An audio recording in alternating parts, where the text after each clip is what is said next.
Welcome to the animated world of Riviera Medical Spa at Montecito Plastic Surgery. I'm the better-looking version of Dr. Lowenstein.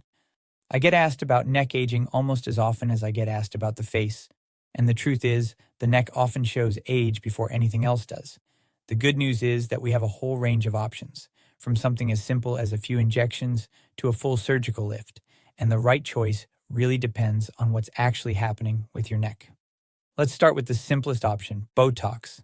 For patients who have visible vertical bands in the neck, like those platysmal bands that pull downward when you clench your jaw or make certain expressions, my staff of expert nurses often use what's called a Nefertiti lift. It's a series of small Botox injections placed along the jawline and into those neck bands.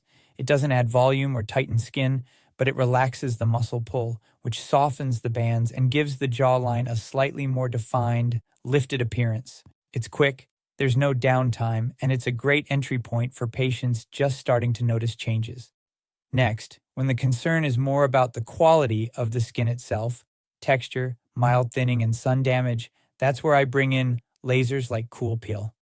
CoolPeel is a spectacular laser that works beautifully on the neck because it's gentle enough for this thinner, more delicate skin, but it still stimulates real improvement in tone and texture. Now, for patients who are starting to notice actual looseness in the neck, some early skin laxity, but their jawline is still relatively clean and they don't have significant jowling or aging in the structural face, I'll often talk to them about Renuvian.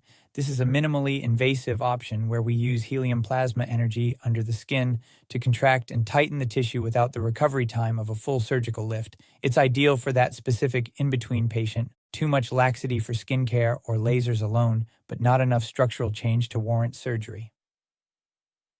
And then there's the group of patients at the other end of the spectrum. Patients with significant neck aging, real jowling, and loss of that clean jawline contour. For them, I recommend a lower facelift.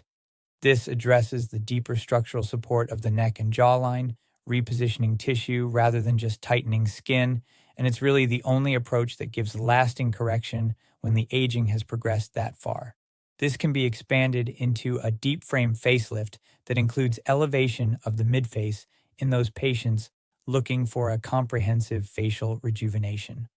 So really, it comes down to matching the treatment to the actual anatomy of the individual patient. And that's exactly what an in-person consultation helps us figure out together. Come visit the Riviera Medical Spa at Montecito Plastic Surgery in the real world of Santa Barbara, and let's talk about your individual goals.